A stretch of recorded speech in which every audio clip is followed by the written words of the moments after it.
আদাব এবং good evening. আমি সুদীপ সরকার, লিড আইটি থেকে। আজকে ডিজিটাল মার্কেটিং কোর্সের এলডিএম 93 ব্যাচের আজকে 12তম ক্লাস। তো আজকের ক্লাস টপিক হলো এসইও ইন্ট্রো, টাইপস এবং ক্লাসিফিকেশনের ক্লাস। তো আজকের ক্লাস টপিক শুরু করার আগে আমরা একটু জেনে রাখবো যে আজ আমরা কিন্তু কোর্সের এটি মাঝামাঝি পর্যায়ে আছি। তো এই পর্যায়ে আমাদের লিড আইটি থেকে একটি ছোটখাটো মিড টার্ম এক্সাম আমরা দিয়ে থাকি বা আমরা অনুষ্ঠিত করে থাকি। তো মিড টার্ম এক্সামের কারণটি কি হয়? আমরা কিন্তু এই কোর্স করার পরে এই কোর্সটি সম্পূর্ণ করার পরবর্তীতে আমরা কিন্তু মোটামুটি নিজেদেরকে এটি ডিজিটাল মার্কেটার হিসাবে বলতে পারবো। তো সবাই যে ফাইবারে কাজ পাবেন বা আপওয়ার্কে নিজের ব্যক্তিগত টাকা খরচ করে কাজ করবেন, বিষয়টি কিন্তু এমন হয় না। ঠিক আছে। আরেকটি উপায় কি হয়, আপনি একটা কোম্পানিতে জব জব করার ট্রাই করবেন। ঠিক আছে। তো যদি আপনি একটা কোম্পানিতে গিয়ে জব করার জন্য নিজের রেজুমি বা সিভি দেন বা ড্রপ করেন, তখন আপনি আসলেই কিছু জানেন কি বা জানেন না, সেজন্য আপনার একটি অনলাইন এক্সাম দেওয়া লাগবে। ঠিক আছে। তো আপনি যদি এটি অনলাইন এক্সাম সম্পর্কে একটু কিছু ধারণা আপনার আগে থেকে থেকে থাকে বা আপনি দিয়ে একটু অভ্যস্ত হন, তাহলে পরবর্তীতে আপনি এরকম কোনো এনভায়রনমেন্টে হঠাৎ করে আপনি পড়বেন না। আশা করি বুঝতে পেরেছি আমরা আমরা কি কারণে এই টাইমে এক্সামটা না হয় এবং আমরা কি কারণে এক্সামটা দিব। তো সবার প্রথম আমাদের এক্সামটা ডেটটা বলে দিই। আমাদের এক্সাম ডেট হলো এই মাসের আমরা 14 তারিখ আমরা এক্সামটা দিব। ঠিক আছে। আজকে হলো একটা ক্লাস হবে, এরপরে আরেকটি ক্লাস হবে, এরপরে আমাদের এক্সাম ডেট কবে হবে? 14 তারিখ। ঠিক আছে। আর 14 জুলাই। ওকে। 14 জুলাই 2025 আমাদের এক্সামটা হবে, মিড টার্ম এক্সাম। তাহলে আমাদের এক্সাম ডেটটা আমরা আগে ফিক্স করেছি। তো আমাদের বাকি সব কিছু নিয়ে আমাদের কি কি জিনিস জানা লাগবে, এই সব কিছু বোঝানোর জন্য আমি এটি পিপিটি ফাইল রেডি করেছি, যাতে আমাদের আর কোনো কিছু বুঝতে সমস্যা না হয়। ঠিক আছে। আশা করি সবাই আমার স্ক্রিন দেখতে পাচ্ছি। তো আমরা দেখি কি কি বিষয়গুলো থাকবে। তো আজকের ক্লাস এবং পরবর্তী ক্লাস মানে টোটাল কয়টা ক্লাস হবে? টোটাল 13টি ক্লাস। তো এই 13টি ক্লাসের উপরে আমাদের এক্সাম হবে। ঠিক আছে। প্লাস যদি আমার কাছে কোনো সাজেশন চান, আমি হোমওয়ার্কগুলো দিয়েছি না, অবশ্যই হোমওয়ার্কগুলো করবেন। এগুলো থেকেও কিন্তু একটা আপনারা ভালো একটি পোর্শন কমন পাবেন। ঠিক আছে। আর আমি ক্লাসের মধ্যে যা যা বলেছি সবগুলো থেকে কিন্তু কমন পাবেন। ঠিক আছে। তো আমরা আমার যে কয়টি কিছু করিয়েছি সব কিছু থেকে কিন্তু একটি কমন পাবেন। এরপরে হলো প্রশ্ন কি টাইপের থাকতে পারে। প্রশ্ন কিন্তু কিছু এমসিকিউ হবে এবং কিছু রিটেন কোশ্চেন থাকবে। নেক্সট আমার কিছু স্টুডেন্টের কোশ্চেন থাকে, স্যার আপনি কি আমাকে লিড জেনারেশন করতে দিবেন? না, আপনাকে লিড জেনারেশন করতে দিব না। সুতরাং আপনার এটা নিয়ে চিন্তা করার কারণ নেই। নর্মাল কোশ্চেন বলতে নর্মাল কোশ্চেনের আনসার থাকতে পারে। ঠিক আছে। ওকে। আর এমসিকিউ আমরা যেটা জানি সেরকম এমসিকিউ থাকবে। ওকে। নেক্সট কথা হলো এক্সাম হবে আমাদের ক্লাস টাইম বা শিডিউল টাইমে। তাহলে আমাদের ক্লাস টাইম কখন? আমাদের ক্লাস টাইম কিন্তু 7টা। ঠিক আছে। 7টা 15 না, কিন্তু ক্লাস টাইম কখন? ক্লাস টাইম কিন্তু 7টা। এবং আম, আমাদের এক্সাম টাইম তাহলে কয়টা হবে? শেষ কিন্তু হয় 9টায়। তাহলে এক্সাম টাইম আমরা বুঝতে পেরেছি, 7টা থেকে 9টা, এর বাইরে কিন্তু আমাদের এক্সাম পেপার সাবমিট করা যাবে না। ক্লিয়ার? আমরা কিন্তু ক্লিয়ার। 7টা থেকে 9টার বাইরে আমরা কিন্তু এক্সাম আমাদের খাতাটি দিতে পারবো না। তারপরে আমাদের এক্সামটি কোথায় আমাদের এক্সাম যে পেপারটি থাকবে এটি কিন্তু গুগল ফর্মে হবে। তো আমরা যখন একটি লিংক পাবো, এটি পোস্ট পাবো, সেই পোস্টে একটি লিংক পাবো। সবাই ক্লিয়ার হয়েছি? পোস্টে একটি লিংক পাবো। যারা মোবাইল ইউজ, আমরা ট্রাই করব সবাই মোবাইলে এক্সাম দিতে। কারণ হতে পারে আপনি পিসিতে এক্সাম দিচ্ছেন, আপনার কারেন্ট চলে গিয়েছে। ল্যাপটপে হলে তো কোনো সমস্যা নেই। যদি পিসিতে ইউজ করেন তারা একটু ইয়ে করে দিবেন। তো যে লিঙ্কটা পাবো সেই লিঙ্কটা আমরা কপি, ঠিক আছে, কপি করে আমরা গুগল ক্রোম, আমরা জানি গুগল ক্রোমে আমরা কপি করে পেস্ট করব। আমরা করতে পারি। এমন কে কে স্টুডেন্ট আছে যারা লিঙ্কটি কপি করে গুগল ক্রোমে পেস্ট করতে পারে না, আমাকে বলবেন। তাহলে কি হবে, আপনারা যে এমসিকিউ যেগুলো ফিল আপ করবেন এগুলো কিন্তু গুগল ক্রোমে সেভ হয়ে থাকবে। আমার কিছু স্টুডেন্ট আছে যারা সুন্দর মতো মনে করেন, আহ, ধরেন 40টার মতো কোশ্চেন আছে ধরেন। তো এইগুলো 40টা না, তো আরো কম কোশ্চেন, ধরলাম 40টা কোশ্চেনই আছে। তো 40টা কোশ্চেন আছে, সে 38টা দাগিয়েছে, ঠিক আছে। 38টা দাগানোর পরে মোবাইলের মধ্যে মানুষের কিন্তু অবশ্যই ভুল করে ব্যাক বাটনে ক্লিক করে। অনেকেই করে না। টাইম কিন্তু মনে করেন 9টা বেজে গেছে বা 8:55 বাজে, সে ভুল করে ক্লিক করেছে ব্যাকে, ব্যাক বাটনে ক্লিক করেছে। তারপরে সে কি, সে দেখে যে তার একটাও কিন্তু আর সিলেক্ট করা নেই। তাহলে সে 5 মিনিটে আর কি সবগুলো ফিল আপ করতে পারবে? মেবি সে পারবে না, তার যদি মুখস্থ না থাকে। আমি বিষয়টি বুঝতে পেরেছি। আশা করি আমি বিষয়টি বুঝাতে পেরেছি। তো আমরা লিঙ্কটি কপি করে যদি গুগল ক্রোম ব্রাউজারে যদি কাজটি করি, তাহলে গুগল ক্রোম ব্রাউজার এই আপনার আনসারগুলো সেভ করে রাখে। তাহলে কি হবে, তাহলে আপনি যদি ভুলেও ব্যাক বাটনে ক্লিক করেন, আপনি দেখবেন আপনার সবগুলো আনসার সে কিন্তু সেভ করে রেখেছে। আমি তাহলে বুঝতে পেরেছি? আশা করি আমরা বুঝতে পেরেছি। নেক্সট, আমার কিছু কিছু স্টুডেন্টের আরেকটি সমস্যা হয়, লিঙ্ক কপি করলেও কিছু স্টুডেন্টের সমস্যা হয়, এটাও আমি দেখেছি। তো যদি আপনি দেখেন যে কোশ্চেন ওপেন করতে পারছেন না, ঠিক আছে, কোশ্চেন যদি ওপেন করতে না পারেন, তাহলে আপনি কি করবেন, ইনকগনিটো মোড আপনি ব্যবহার করবেন। আপনার নেটের সমস্যা, নেটওয়ার্কের সমস্যা, তাই ইনকগনিটো মোড ব্যবহার করবেন, ঠিক আছে। তাহলে আপনার নেটওয়ার্কের কারণে যে আপনি গুগল ফর্ম ওপেন করতে পারছেন না, সেটি সমস্যার আমরা সলভ করে দিলাম।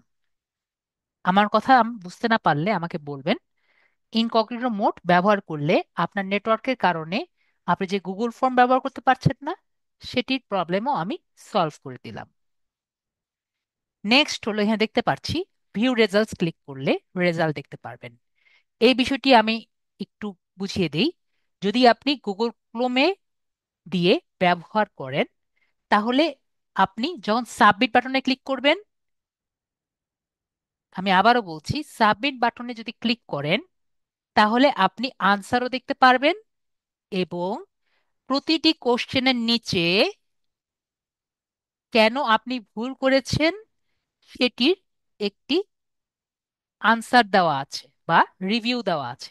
বুঝতে পেরেছি? প্রতিটি কোশ্চেনের একটি এক্সপ্লেনেশন দেওয়া আছে। ওকে, আমি ছোটখাটো আপনাদের এটি ক্লাস নিয়েছি প্রতিটি কোশ্চেনের কারণ আমি নিচে লিখে দিয়েছি। তো আপনি যদি কোনো কারণে ভুল করে থাকেন, তাহলে আপনি এক্সপ্লেনেশন পড়ে বিষয়টি বুঝে নেবেন। তো ভিউ রেজাল্টসে ক্লিক করলে আপনি আপনি কত মার্কস পেয়েছেন সেটি দেখতে পারবেন। ক্লিয়ার? আশা করি আমার এই কথাটি আমার বুঝতে পেরেছেন। তো কেউ যদি ভুলে এই পেজটি স্কিপ করে যান, আমার কাছে এসে যদি বলেন স্যার কোশ্চেন পেপারটি দেন, আমি কিন্তু দিব না। আমি বুঝতে পেরেছি বিষয়টি, আমাকে চ্যাটে জানান স্যার আমি এই বিষয়টি বুঝতে পেরেছি। যখন সাবমিট বাটনে ক্লিক করবেন, জাস্ট একটা পেজ আসবে, যে পেজে আপনি ভিউ রেজাল্টস পাবেন। জাস্ট একটা সুযোগ পাবেন। যদি আপনি সেই টাইমটা না পান বা দেখতে না পারেন, এটি আপনার ফল্ট। আপনি যদি আমার কাছে আবার এসে বলেন, স্যার আমি রেজাল্টগুলো দেখতে পারিনি বা আমি নিজে ভুল আবার দেখতে চাই, আমি কিন্তু আপনার কোশ্চেন পেপার দিব না। ঠিক আছে? আমরা তাহলে বিষয়টি ক্লিয়ার। আরেকটি জিনিস আমি ক্লিয়ার করি, ওখানে কিন্তু কিছু কোশ্চেন থাকবে। ঠিক আছে? কিছু স্মল রিটেন কোশ্চেন থাকবে। সেগুলো আপনি যাই দেন না কেন, সব সময় ক্রস আসবে। ঠিক আছে? মনে করেন 10 মার্কসের একটি ছোট কোশ্চেন আসছে, সেটির মান কি আসবে? অলওয়েজ আপনি ক্রস পাবেন। এখন আপনার কোশ্চেন থাকতে পারে, স্যার রিটেন কোশ্চেনের মার্ক কেন ক্রস আসবে? ধরেন আমি আপনাকে বললাম, ওখানে একটি ফিল্ড থাকলো যে গরু রচনা লেখো। জাস্ট এক্সাম্পল, গরু রচনা লেখো। এখন আমার তো দেখা লাগবে যে আপনি কি লিখেছেন, তাই না? আর গরু রচনা লেখো লিখতে বলেছি, আপনি তো এখানে প্লেনের রচনাও লিখতে পারেন, তাই না? তাহলে তো আমার দেখতে হবে, সেটি দেখে আমাকে মার্কিং করতে হবে। যদি 10 মার্কস থাকে, সেখানে আপনি 2 মার্ক পেয়েছেন নাকি 5 মার্ক পেয়েছেন আমার দেখতে হবে না? আপনি যা লিখেছেন এটা কি গুগল দেখে দিবে? আমাকে একটু আনসার দেন। গুগল কি বুঝতে পারবে যে আপনি কি লিখেছেন? আশা করি গুগল এতটাই ইন্টেলিজেন্ট হয়নি যে আপনি কি আনসার দিয়েছেন সেটা বুঝে নিবে। ঠিক আছে? তো আমরা কি বুঝলাম? এখানে যদি যে কয়টি রিটেন কোশ্চেন থাকবে, একটিও কিন্তু আপনি রেজাল্ট পাবেন না। সবগুলো কি থাকবে? সবগুলো ক্রস থাকবে। আমরা ক্লিয়ার? তাহলে ভিউ রেজাল্টসে আপনি শুধুমাত্র কিসের মার্কস পাবেন? শুধুমাত্র আমরা এমসিকিউর মার্কস পাবো। এটুকু আমরা ক্লিয়ার হয়েছি? আপনি যাই লেখেন, শুধুমাত্র আপনি এমসিকিউর মার্কস পাবো। ঠিক আছে? তো আমি এটা বারবার কেন বলছি? এর কারণ আমার স্টুডেন্টদের একটি ভালো অভ্যাস আছে যে আমি এত করে বোঝানোর পরেও তারা কমেন্টে স্ক্রিনশট দিয়ে দেয়, স্যার আমার কেন নাম্বারটি যোগ হয়নি? আমি তো পরিষ্কারভাবে ক্লিয়ারলি লিখেছি। জাস্ট এজ অ্যান এক্সাম্পল, আমি ওখানে দিয়েছি, ধরেন এসইও ফুল মিনিং কি? সে লিখেছে সার্চ ইঞ্জিন অপটিমাইজেশন। ঠিক আছে?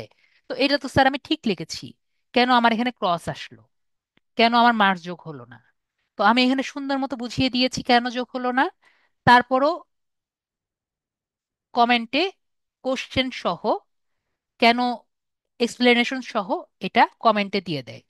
তো আমি বুঝাতে পেরেছি বিষয়টি, যে এরগুলো কাজ করবেন না। ঠিক আছে? আপনি এমসিকিউর মার্কস পেয়েছেন, ওয়েট করবেন।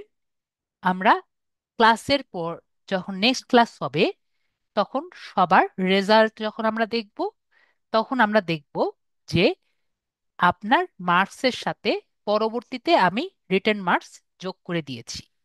ঠিক আছে? ক্লিয়ার? আমরা বিষয়টি মনে হয় ক্লিয়ার। যদি কেউ বুঝতে না পারেন আমাকে বলেন, স্যার আমার বোধগম্য হচ্ছে না, আমি একটু ক্লিয়ার হতে চাই, আমি কিন্তু ক্লিয়ার করে দিব। কিন্তু কোশ্চেনের পরীক্ষার সময় আমাকে এই নিয়ে কিন্তু কোনো কোশ্চেন করবেন না। ঠিক আছে? স্যার কেন এটা হচ্ছে না, এছাড়াও আমাকে মেসেজ করবেন না।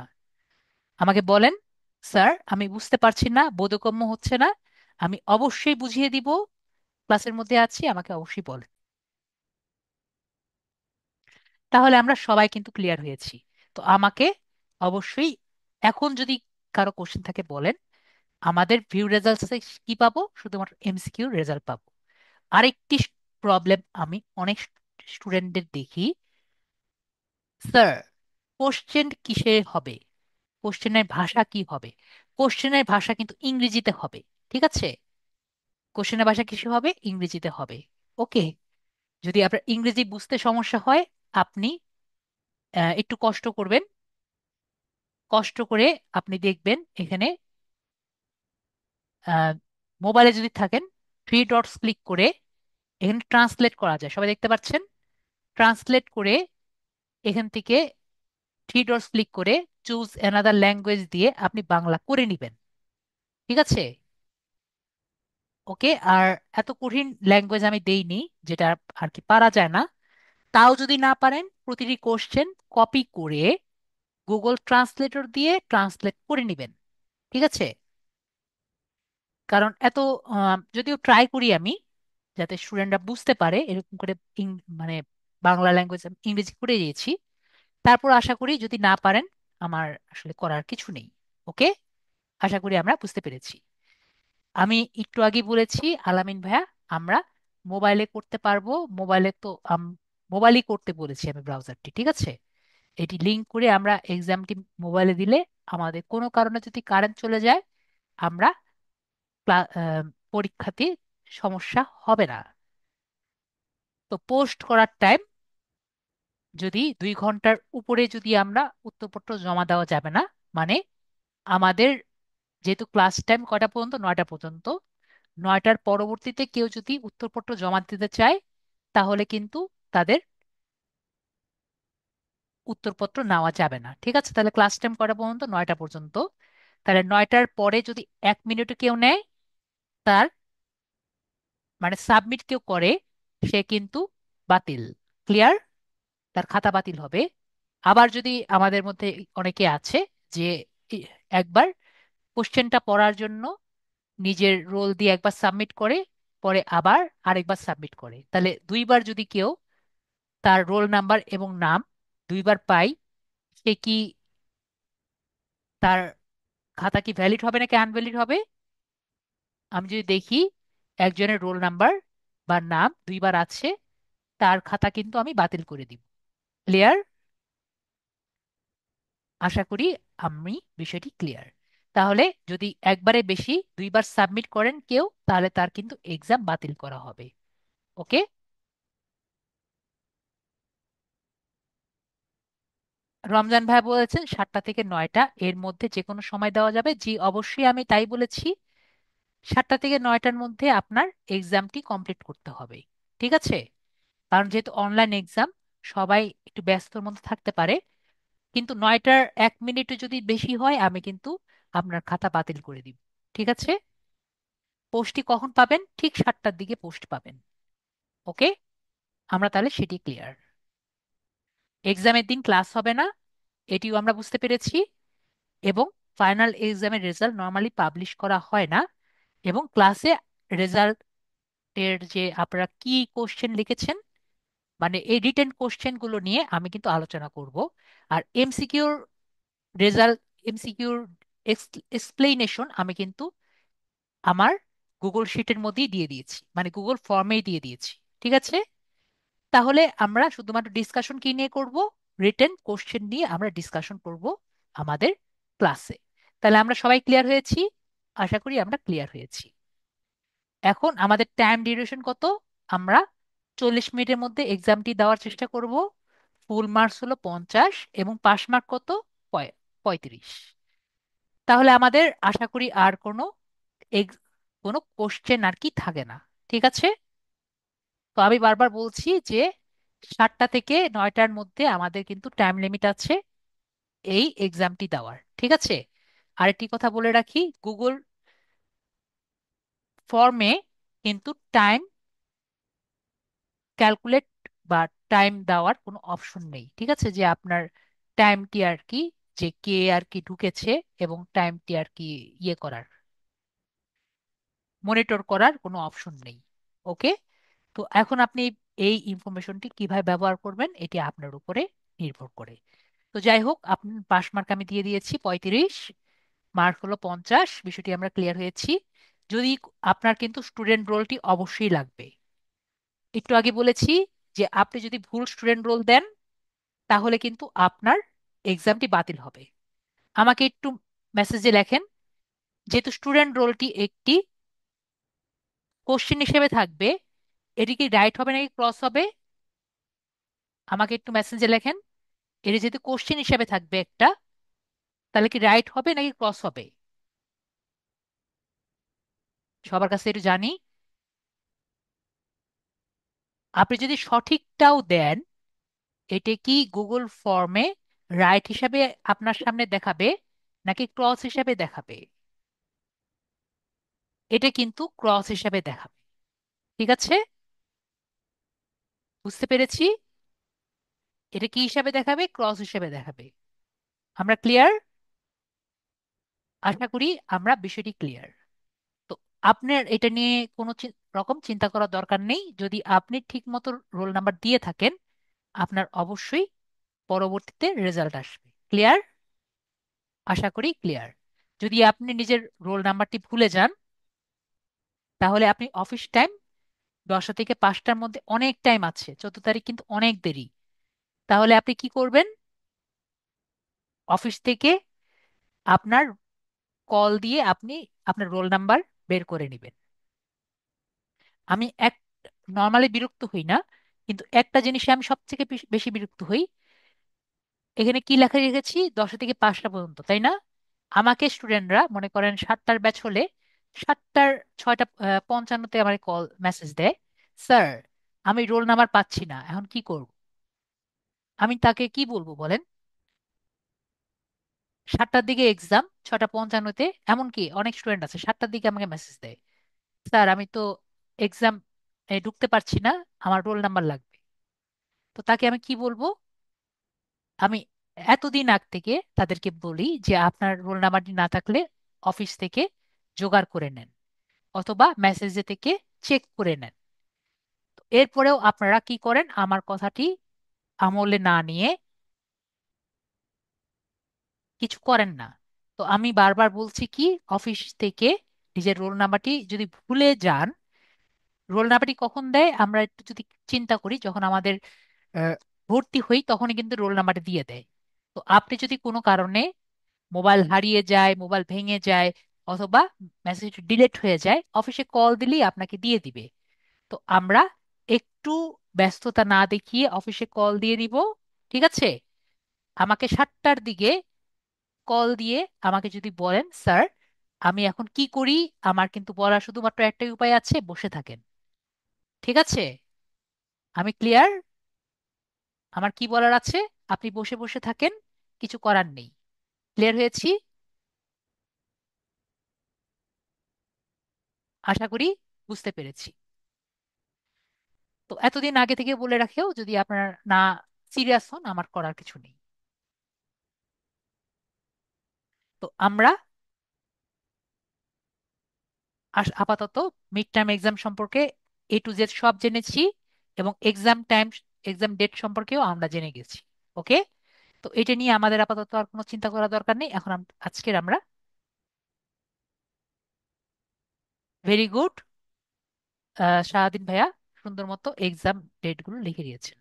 তো এখন আমাদের ক্লাসটি শুরু করি। অলরেডি অনেক সময় চলে গেছে, আমাদের জাস্ট আধা ঘন্টার উপরে চলে গেছে আমাদের এক্সাম নিয়ে কথা বলার জন্য। তো আজকের টপিক কি? SEO intro, types and classification. ঠিক আছে, আজকের টপিকটি অনেক কঠিন, আবার অনেক সোজা। তো এসইও কি এবং এসইও দিয়ে কি হয় সেটি নিয়ে আমি আলোচনা করি। আমি একটি ইনকগনিটো উইন্ডো নিই। ইনকগনিটো উইন্ডো কি? ইনকগনিটো উইন্ডো হলো এমন একটি উইন্ডো, সেটি আমাদের গুগল ক্রোম ব্রাউজার হোক বা মজিলা ব্রাউজার হোক, সব ব্রাউজারই আছে।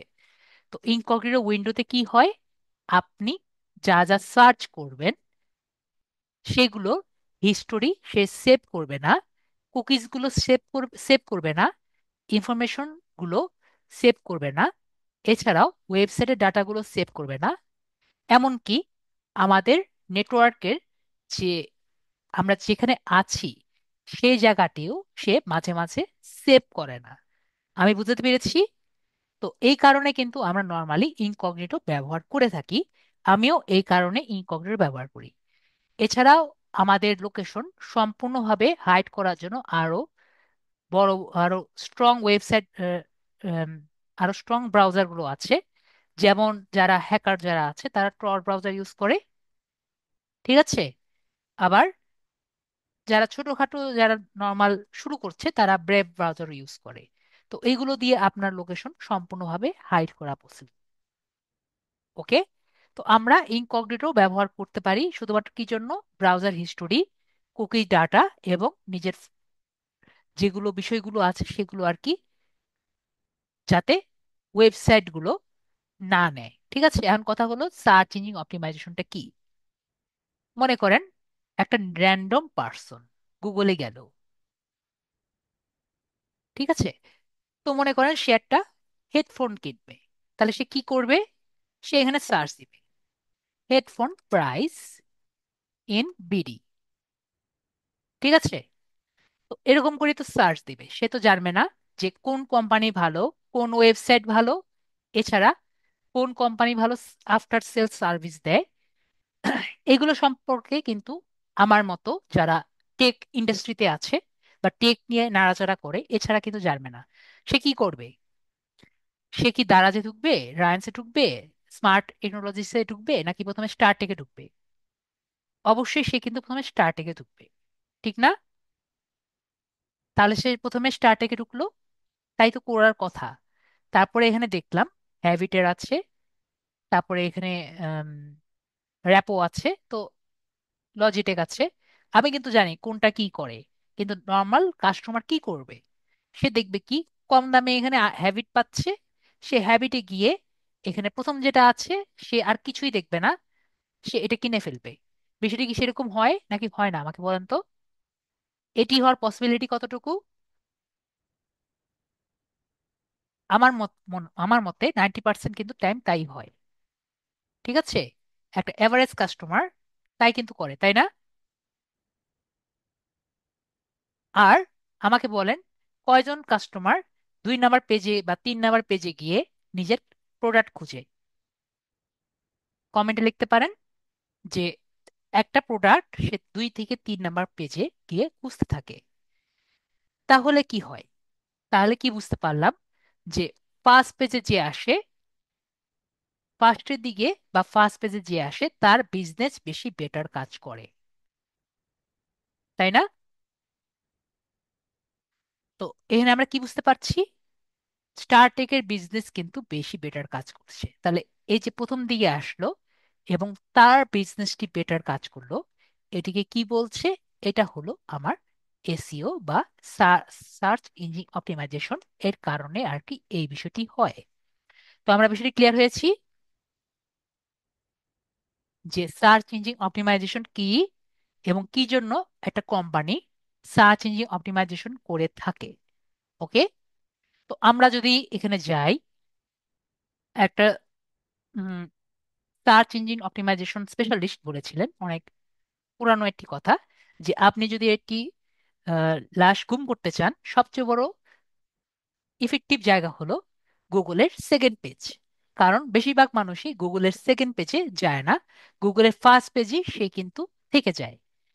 তো এই বক্তব্য থেকে আমরা কি বুঝলাম? এই বক্তব্য থেকে আমরা বুঝলাম যে সব থেকে আপনি যদি সেল বাড়াতে চান, আপনার ওয়েবসাইটটি বা আপনার কন্টেন্টটি যদি ফার্স্ট পেজে থাকে, তাহলে কিন্তু অবশ্যই আপনার বেটার এসইও কন্টেন্ট রেডি করা লাগবে। এছাড়া আমি যখন ফেসবুক নিয়ে এটি কন্টেন্ট রেডি করেছিলাম, আমারটা ফার্স্ট পেজে এসেছিল না। তো আপনার কি দরকার? অবশ্যই কিওয়ার্ড দরকার এবং আর অনেক কিছু দরকার। এগুলো সবকিছু নিয়ে আমি আস্তে আস্তে আলোচনা করব। তো এখন আমরা দেখি এসইও বিষয়টি কি, এসইওটা কি এবং এর ক্লাসিফিকেশন গুলো কি, সেগুলো নিয়ে আমরা আলোচনা করি। তো আমরা এসইওটা একটু আগেই জানলাম। এসইও মানে কি? এসইও মানে হলো সার্চ ইঞ্জিন অপটিমাইজেশন। এখন আমরা কি জানি? একটু আগে গুগল দিয়ে সার্চ দিয়ে দেখলাম। আমরা আরেকটি সার্চ ইঞ্জিন সম্পর্কে জানি, সেটা হলো ইউটিউব। আমরা কি জানি ইউটিউব থেকে কিভাবে টাকা আর্ন করা যায়? ইউটিউবে এটি কন্টেন্ট দেওয়ার পরে সেই কন্টেন্টের মধ্যে যখন অ্যাডস আসে, এর পরবর্তীতে সেই অ্যাডটি উপরে ভিউ যখন বেশি হয়, সেই কন্টেন্টের উপর যদি ভিউ বেশি আসে, তখন কিন্তু আপনার টাকা আসবে। ঠিক আছে, তাহলে আপনার কন্টেন্টটি প্রথমে কি হওয়া লাগবে? বেশি ভিউ হওয়া লাগবে। বুঝতে পেরেছি। এখন আমাকে বলেন, যদি আপনার কন্টেন্টটি সবার সামনে উপস্থাপিত না হয়, তাহলে আপনার কন্টেন্টে ভিউ হওয়ার পসিবিলিটি কতটুকু? জাস্ট অ্যাজ এন এক্সাম্পল, ধরেন আপনি একটি ডিম পোচের ভিডিও করছেন বা ডিম পোচের কন্টেন্টই করছেন। তো এই কন্টেন্টটি যদি সবার সামনে উপস্থাপিত না হয়, এটি থেকে আপ এটি ভাইরাল হওয়ার বা সবার সামনে আসার সম্ভাবনা কতটুকু? অবশ্যই কিন্তু সবাই দেখবে না। এটি কিন্তু আরো অন্যান্য যে রেসিপি আছে তাদের সাথেই কিন্তু পড়ে থাকবে। আমরা বুঝতে পেরেছি?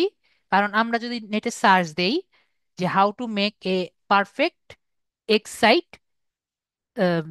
এগ, সানি সাইড এগ, দেখবেন অনেক অনেক ভিডিও আছে। আমরা বিষয়টি বুঝতে পেরেছি? বা এ পোস্ট এগ, আপনি দেখবেন যে অনেক অনেক কন্টেন্ট আছে। তো বিষয়টি কি? আপনার কন্টেন্টটি সবার উপরে উঠানোর জন্য আপনার কিন্তু অবশ্যই কিছু না কিছু টেকনিক আপনাকে ব্যবহার করতে হবে। তাহলে আমরা এসইওর মাধ্যমে আমরা কি বলতে পারি? যদি আমাকে সংজ্ঞা দিতেই সংজ্ঞা একটা দিতেই হয়, তাহলে আমি কি দিতে পারি? যখন কোনো ওয়েল অপটিমাইজড একটি ওয়েবসাইট হতে পারে, অথবা আমাদের কোনো কন্টেন্ট হতে পারে, বা একটি পোস্ট হতে পারে, সার্চ ইঞ্জিন যেমন আমাদের ইউটিউব বা গুগল এরকম সার্চ সার্চ ইঞ্জিন হতে পারে, এর রুলস এবং রেগুলেশন এবং গাইডলাইন গুলো ফলো করে আমরা ডিজাইন করি এবং নির্দিষ্ট কিওয়ার্ড গুলো ধরে আমরা সার্চ ইঞ্জিনে র্যাঙ্ক আপ করি বা উপরের দিকে নেওয়ার ট্রাই করি। এই প্রক্রিয়াটিকে আমরা কি বলছি?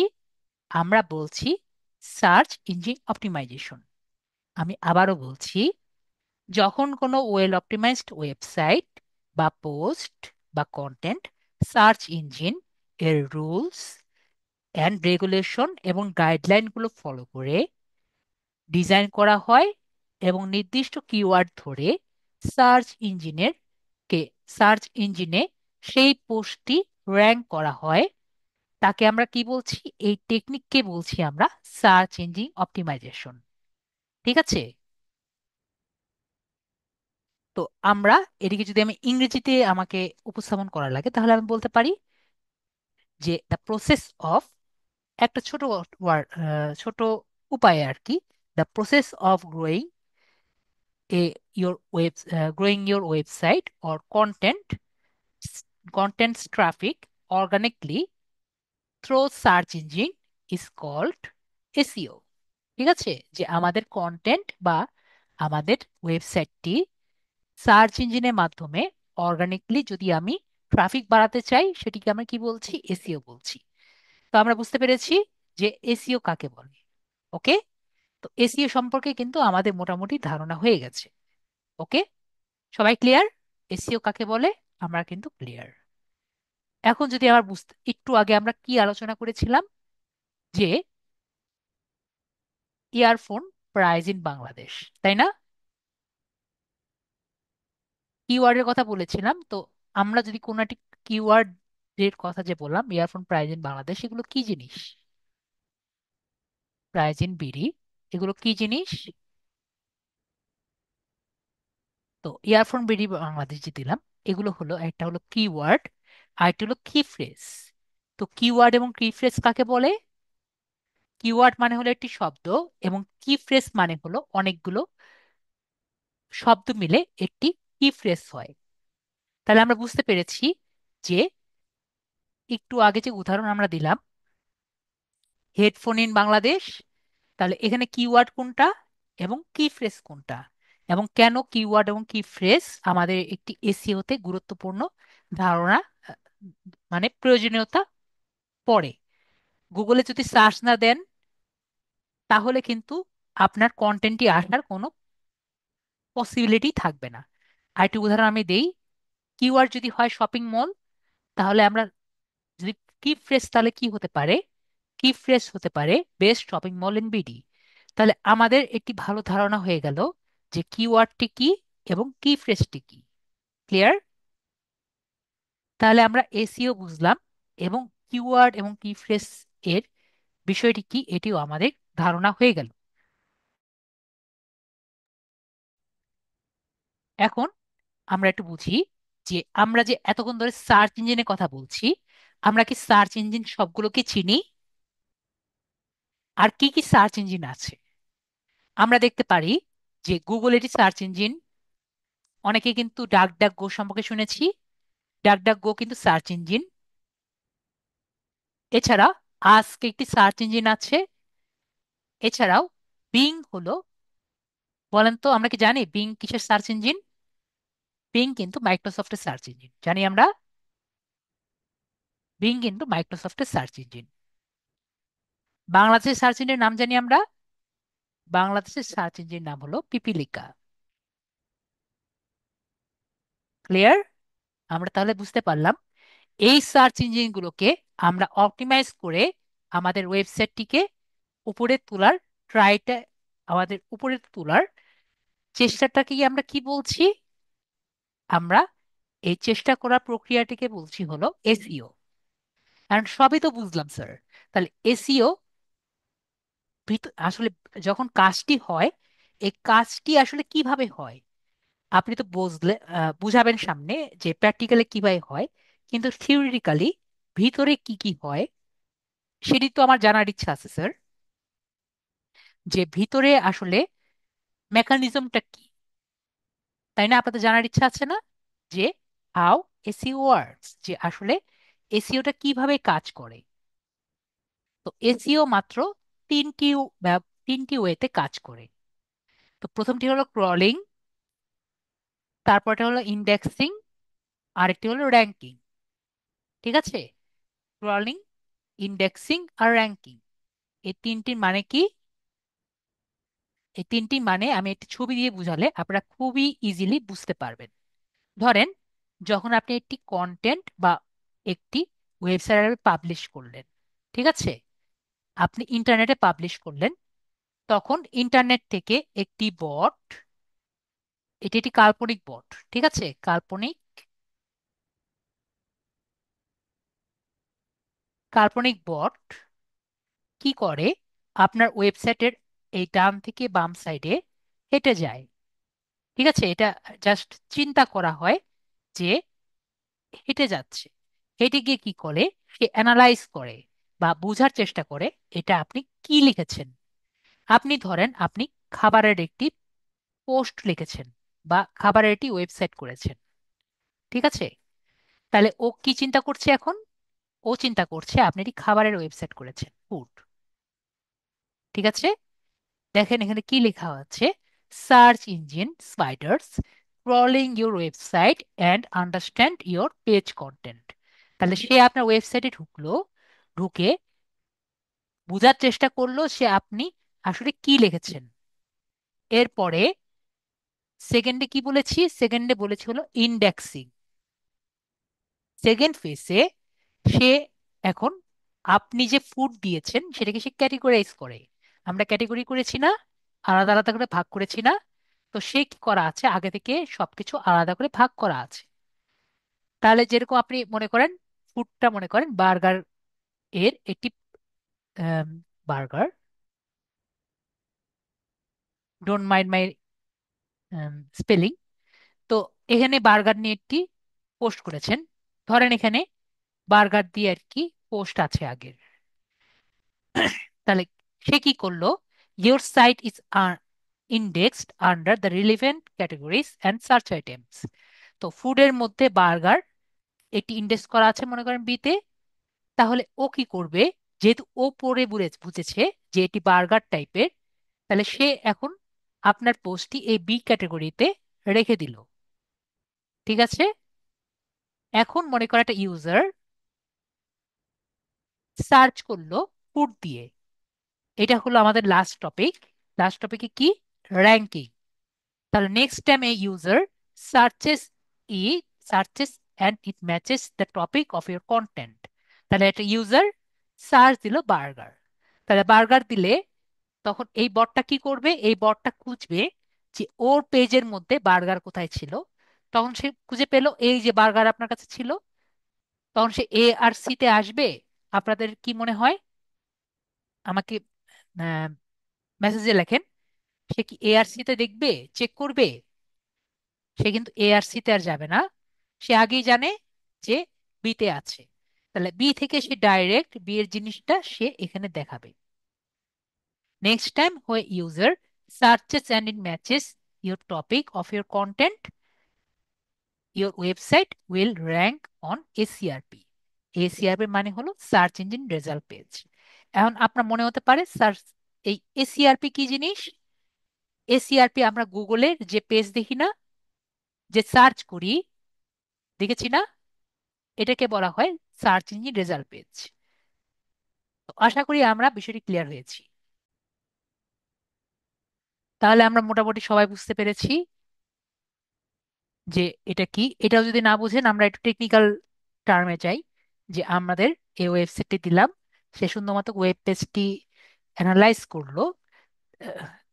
অ্যানালাইজ করার পরে অ্যানালাইজ পেজ কন্টেন্ট যেগুলো আছে সেগুলো সে আমাদের যে সার্ভার আছে সেখানে সে স্টোর করে রাখবে।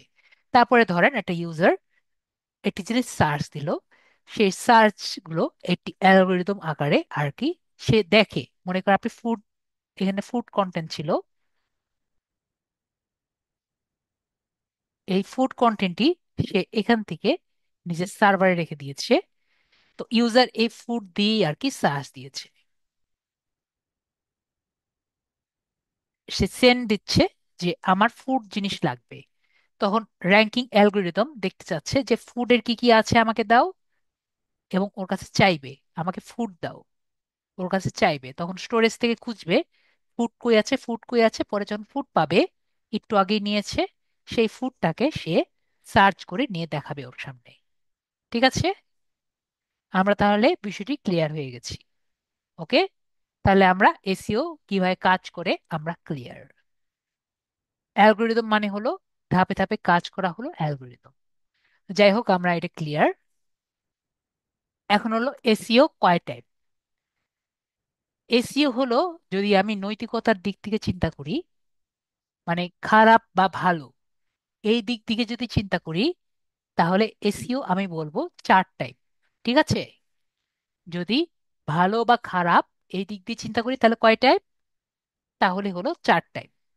তো এখানে আমরা দেখতে পাচ্ছি হোয়াইট হ্যাট এসইও মানে ভালো সাদা টুপি, ব্ল্যাক হ্যাট এসইও মানে কালো টুপি, গ্রে হ্যাট এসইও মানে বুঝতেই পারছি দুটা মিক্স আপ টুপি, আরেকটি হলো নেগেটিভ হ্যাট এসইও।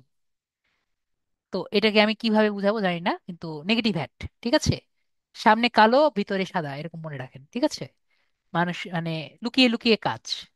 ওকে, তাহলে আমাকে যদি জিজ্ঞেস করে যে নৈতিকতার দিক থেকে এসিও কয় টাইপ, আমরা বলবো যে চার চার টাইপ। ওকে, আমরা তাহলে এটি ক্লিয়ার। এখন স্যার এসিও কি এই চার টাইপ, আর কোনো টাইপ নেই? হ্যাঁ, আমাদের আরো টাইপ আছে বা আরো ক্লাসিফিকেশন আছে। আর কি কি আছে? আদার টাইপস এর মধ্যে যদি আমি দেখি, আমার অন পেজ এসিও আছে। আছে, অন পেজ এসিও মানে আমি নিজের পেজের মধ্যে আমার কন্টেন্ট বেটার করার জন্য যেটা করি সেটা হলো অন পেজ এসইও। তারপর অফ পেজ এসইও, যেটা আমার পেজের বাইরে যে কাজ করি, আমার পেজটাকে বেটার করার জন্য অন্যান্য পেজে যেটা করি সেটা হলো of page SEO. Technical SEO, নাম দেখে বুঝতে পারছি যে যদি আমি টেকনিক্যাল নলেজ দিয়ে যেটা করব সেটা টেকনিক্যাল এসইও। আর লোকাল এসইও মানে হলো আমার যে জিওগ্রাফিক্যাল জায়গাটি টার্গেট করে যখন আমি এসইও করব সেটা হলো লোকাল এসইও। আশা করি আমি আমি এগুলো সবগুলো নিয়েই ডিটেলস আলোচনা করব। আগে বলেন ক্লাসিফিকেশনটা কি আমাদের কিছুটা ক্লিয়ার হয়েছে নাকি? ইম্পর্টেন্ট। তো এখন যদি আমি বুঝি হোয়াইটেড এসইও কি, তো নাম দেখে বুঝতে পারছি এটা ভালো নাকি খারাপ মনে হয় আপনাদের মেসেজে লেখেন। আশা করি আমরা বুঝতে পেরেছি এটা মেবি ভালো, তাই না? হোয়াইটেড এসইও মানে হলো ভালো।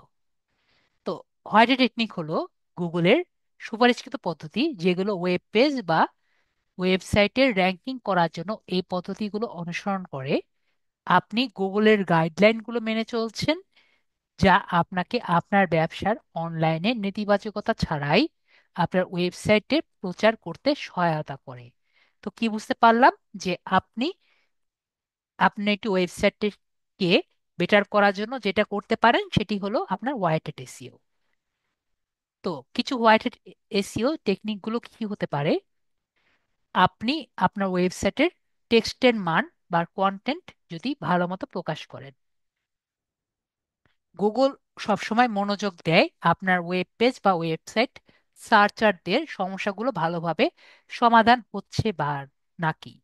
তো সার্চার আপনার পৃষ্ঠায় থাকা বিষয়বস্তু নিয়ে সন্তুষ্ট কিনা এবং বিষয়বস্তুগুলো সমাধান করা হচ্ছে কিনা, এবং এই ইউজারদের জন্য সহজ এবং মজাদার হওয়া উচিত যাতে তারা ইজিলি বুঝতে পারে। তো একটু আগে যে আমি ডিম পোচের উদাহরণ দিয়েছি, মনে করেন একটি কন্টেন্ট রেডি করেছেন যে আপনি যে সুন্দর একটি ডিম পোচ কিভাবে রান্না করা যায় সেটি এখানে আপনার পোস্টে আছে। তো তারা মনে করেন যে কন্টেন্ট এখানে পোস্টের লোকেরা এসে দেখলো যে এইখানে বেস্ট ডিম পোচ রান্না করার টেকনিক আছে, তাহলে সে কি করবে? সে কিন্তু এই ডিম পোচের পোস্ট দেখে সে সন্তুষ্ট। ওকে, তারা সন্তুষ্ট। তাহলে আপনার বিষয়টি, তার প্রবলেমটি সলভ করেছে। অবশ্যই আমার পোস্টটি তার প্রবলেমটি সলভ করেছে, এবং আমার এই পোস্টটি দেখে সে যদি সন্তুষ্ট থাকে, তাহলে আমার অন্যান্য রেসিপি যেগুলো থাকবে, ধরেন মাংসের রেসিপি হোক বা মাছের রেসিপি হোক, যাই হোক, সে কিন্তু সেটি দেখতে সে পছন্দ করবে। তাহলে আমরা কি বুঝতে পারলাম? আমাদের কন্টেন্টটি যদি বেটার হয়, তাহলে গুগল আমাদের ওয়েবসাইটটি হোক বা আমাদের পোস্ট হোক বা আমাদের যাই হোক না কেন, কন্টেন্ট বেটার হলে আমাকে অবশ্যই গুগল বেটার রেজাল্ট আমাকে দিবে, সার্চারদের কাছে বলবে। ইউজার ফ্রেন্ডলি ইন্টারফেস তৈরি করা, আবারও একই কথা, যে ইউজাররা হলো গুরুত্বপূর্ণ, তাদের সন্তুষ্ট থাকা দরকার। আপনার ওয়েবসাইটটি যদি আপনার অন্যান্য জায়গায় যদি লিংক করা থাকে, তাহলে কিন্তু সন্তোষজনক হিসাবে পরিচিত। মনে করেন আপনি একটি ওয়েবসাইট বানিয়েছেন, জাস্ট ইমেজিন, আমি আমাদের শেষ ক্লাসে ছোটখাটো একটি দেখিয়ে দিব কিভাবে করতে পারেন। তো মনে করেন একটা ওয়েবসাইট বানিয়েছেন। তো ওয়েবসাইটের মধ্যে ধরেন আপনি সেই ডিম পোচের ডিম পোচের কথাই বলি, ডিম পোচের ইয়ে দেখিয়েছেন, ঠিক আছে? তো এখানে আপনি কিছু লিংক দিলেন, মনে করেন ডিম কোথা থেকে কিনবে, তারপরে লবণ কোথা থেকে কিনবে, এগুলো আর কি লিখে দিলেন। তো এখানে লিংক দিয়ে দিলেন। তাহলে তার জন্য কি ইজি হলো না? যে এখান থেকে সে ক্লিক করে সবকিছু নিয়ে নিল, তাহলে তার দরকারি সব ওয়েবসাইট গুলো সে যদি এখান থেকে সে অর্ডার করতে পারে, তাহলে এর পরবর্তীতে অন্য একটি জায়গায় দেখে দেখলো আপনার এই ওয়েবসাইটে যে মাংসের যে রেসিপি আছে, সে মাংসের রেসিপিতেও সে দেখলো আপনি সেম কাজ করেছেন, মানে যা যা জিনিস লাগবে সবগুলো লিঙ্ক আকারে আপনি দিয়ে দিয়েছেন। তাহলে আপনার ওয়েবসাইটটি এসে থাকবে, আপনি যে কষ্ট করেছেন সেটা দেখে দেখলো যে না, এই ওয়েবসাইটে আবার থাকা যায়। বিষয়টি ক্লিয়ার হয়েছি? আশা করি আমি বিষয়টি ক্লিয়ার হয়েছি যে আমরা যদি একটু ট্রাই করি, আমরা এভাবে করে একটি ইউজার ফ্রেন্ডলি ইন্টারফেস যদি রেডি করি, আমাদের ওয়েবসাইটটিকে আরো ইউজার ফ্রেন্ডলি করলে আরো বেশি বেটার রেজাল্ট আমরা পাবো। সোশ্যাল মিডিয়াতে আপনার পৃষ্ঠার লিংক শেয়ার করা, এটা অবশ্যই আমি বলেছি যে আমাদের পেজটিকে বিভিন্ন ধরনের ফেসবুক থেকে শুরু করে অন্য জায়গায় শেয়ার করতে হবে, এবং এইচটিএমএল অপটিমাইজ করা, এটি আমাদের জন্য একটি হাইলি কাজ, যে আমাদের এইচটিএমএল গুলো যদি ওয়েবসাইট থাকে, তো সেটি যাতে বারবার ছবি ভেঙে না যায় বা অন্যান্য কিছু ভেঙে না যায়, সেইটি দেখায় আর কি আমাদের এটি এসইও টেকনিক। তো এসইও টেকনিক নিঃসন্দেহে একটি বেটার সেরা পদ্ধতি। তো এগুলো আমাদের গুগলকে ওয়েবসাইট কে একটি বিবেচনা করে সহায়তা করে নির্দেশনা মেনে চলে। তো এটা হলো আমাদের নর্মাল এসইও টেকনিক। এগুলো আমি কিন্তু অলরেডি দেখিয়েছি, এগুলো কাজ আমি অলরেডি দেখিয়েছি, এটুকু দেখিয়েছি আর কি, এটা না হয় বাদ দিলাম। ওকে, এখন আমরা একটু দেখি ব্ল্যাক হেড এসইও জিনিসটা কি, যেটা আমরা অ্যাভয়েড করব। তো ব্ল্যাক হেড মানে আমরা বুঝতে পারলাম, এটি হলো এমন একটি পদ্ধতি যেটির মাধ্যমে আপনি যত ইজিলি ফলাফল পাবেন, মানে আপনি যে কোনো একটি ওয়েবসাইটে যদি ব্ল্যাক হেড টেকনিক ব্যবহার করেন, আপনার ওয়েবসাইটটি খুব দ্রুত র্যাঙ্কিং করবে, ঠিক আছে? একইভাবে গুগলের সার্ভার থেকে সেটি মুছেও যাবে। বুঝতে পেরেছি? তো ব্ল্যাক হেড এসইও কৌশলগুলো সবই গুগলের অ্যালগরিদমের টেকনিক যেগুলো আছে সেগুলোকে ব্যতিক্রম ভাবে ইউজ করে। ঠিক আছে, ওদের কিছু রুলস এন্ড রেগুলেশন আছে, সেগুলোকে এক্সপ্লয়েট করে, মানে ব্যতিক্রম ভাবে ইউজ করাই হলো ব্ল্যাক হ্যাট এসইওর কাজ। আপনি দ্রুত র্যাঙ্কিং করবেন, কিন্তু এটা স্বল্প সময়ের জন্য।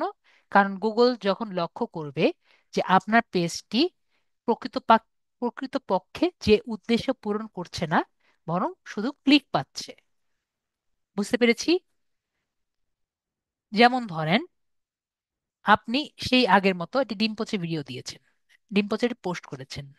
ওকে, তো এখন আপনি এখানে দিলেন যে পোস্টে লিখলেন, you will if you click ইট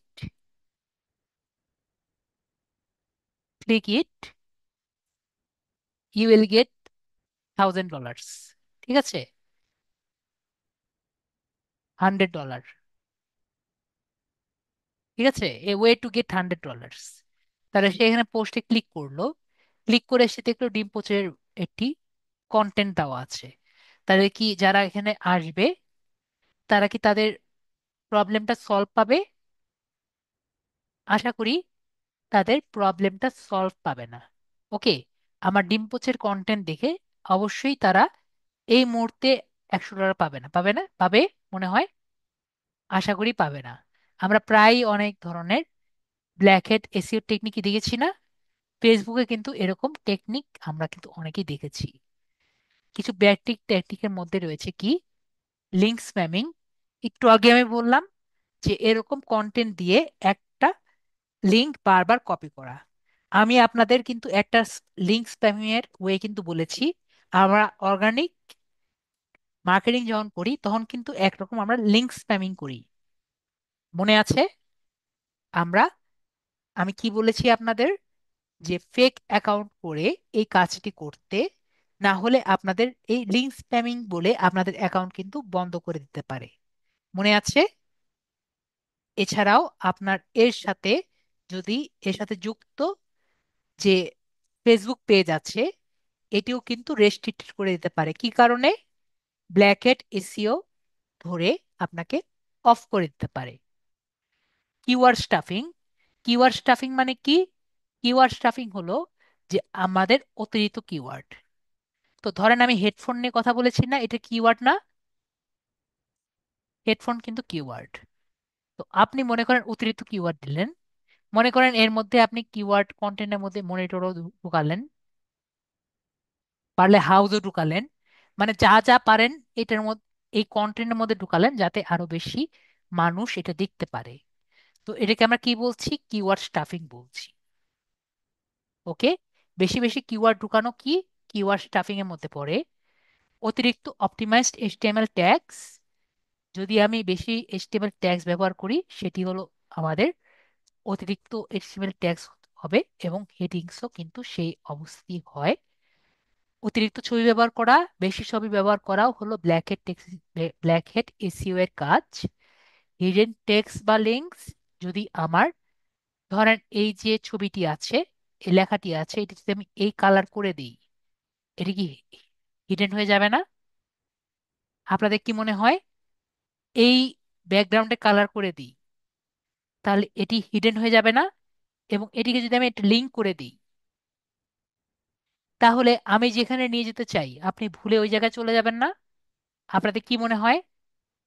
নাকি আমার কথা বলতে বুঝতে পারছেন না? কিভাবে একটি টেক্সটকে হাইড করে লিঙ্ক করা যায় আমরা কি বুঝতে পেরেছি? আমরা যখন একটি পোস্ট করলাম, সেটির কালার চেঞ্জ করে আমরা লিঙ্ক করে দিলাম আমরা যেখানে নিতে চাই, তো সেটা আমরা করতে পারবো। আমরা কিন্তু চাইলে করতে পারি। আমার কথা ক্লিয়ার হয়েছি? না ক্লিয়ার হলে বলবেন স্যার বুঝতে পারিনি। তারপরে ব্যাকলিঙ্ক কেনা। আমি, আমরা চাইলে ব্যাকলিঙ্ক কিনতে পারি এবং কপি করা টেক্সট আর কি প্রকাশ করা। আরেকজনের কপি করে আরেকজনের পোস্ট বেটার কাজ করছে, তার পোস্টটি আমরা কপি করে দিয়ে দিলাম যাতে আমাদের পোস্টটাও আর কি আসে, সেটার মধ্যে কোনো রকম চেঞ্জ করলাম না। তাহলে কি হলো? এগুলো কিন্তু আমাদের ব্ল্যাক হ্যাট এসইও টেকনিক। এই সমস্ত কার্যকলাপ ব্যবহার করে নিম্নমানের কন্টেন্ট প্রডিউস হয়, যেগুলো বিজনেস ওনার এবং ইউজারদের কন্টেন্টগুলো নিয়ে আর কি বেশি চিন্তিত নয় তারা। আর এর কারণ, বড় বড় কোম্পানিরা শুধুমাত্র র্যাঙ্কিং চায় এবং বিজনেসের কোয়ালিটি চায়, কিন্তু তারা এটা চায় না যে আমার ওয়েবসাইটটি বেশি দিন থাকুক। ঠিক আছে? তো আপনি যদি ব্ল্যাক হ্যাট টেকনিক্স ইউজ করেন তাহলে কি হবে, ইউজাররা কিন্তু বেশি দিন থাকবে না, এবং পরবর্তীতে আপনি যে ওয়েবসাইটের জন্য ব্ল্যাক হ্যাট টেকনিক ইউজ করছেন সেটি কিন্তু চলে যাবে। ওকে?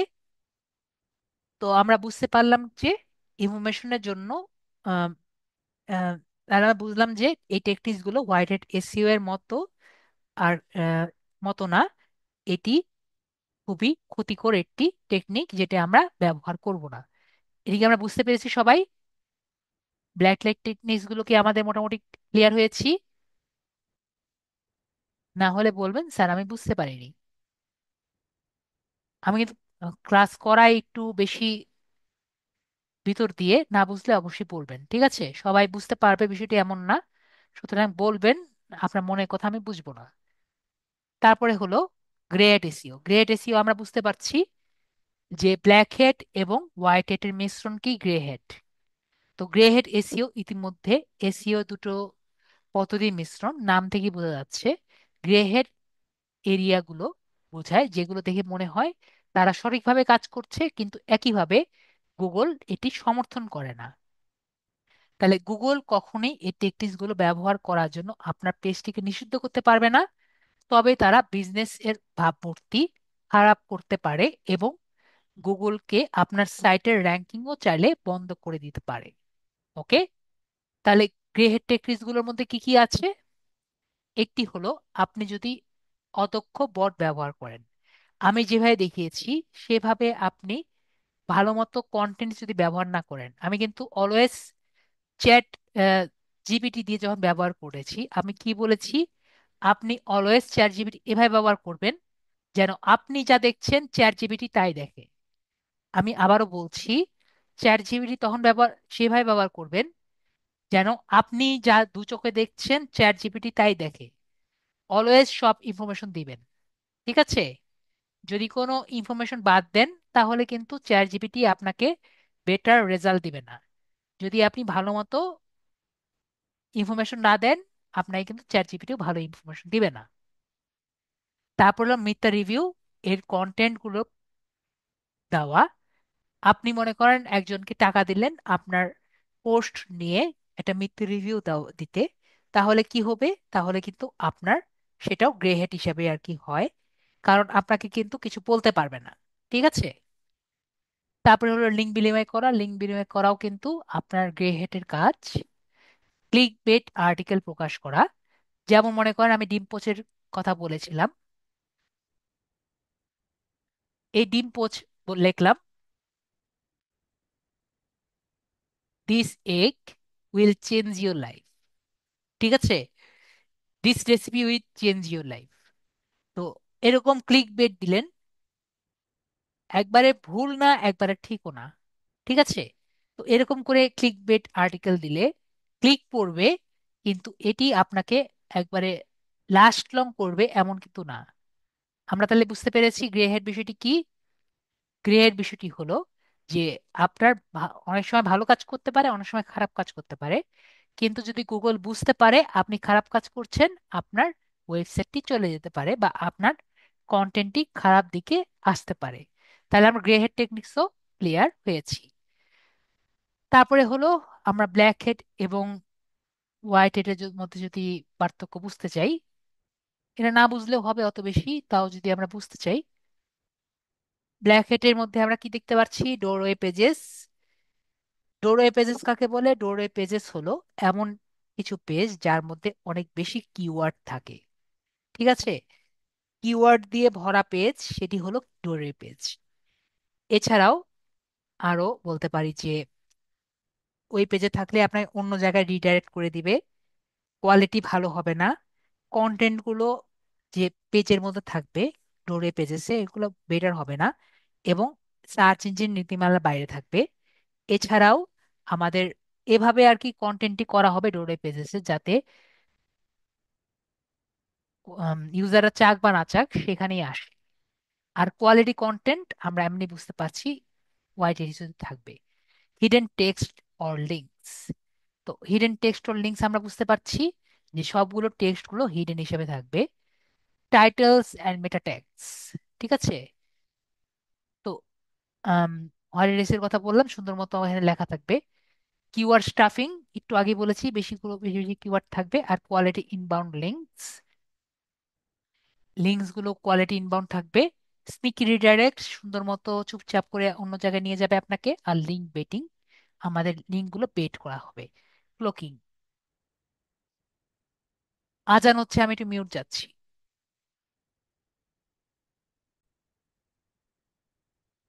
তো আমরা দেখতে পারলাম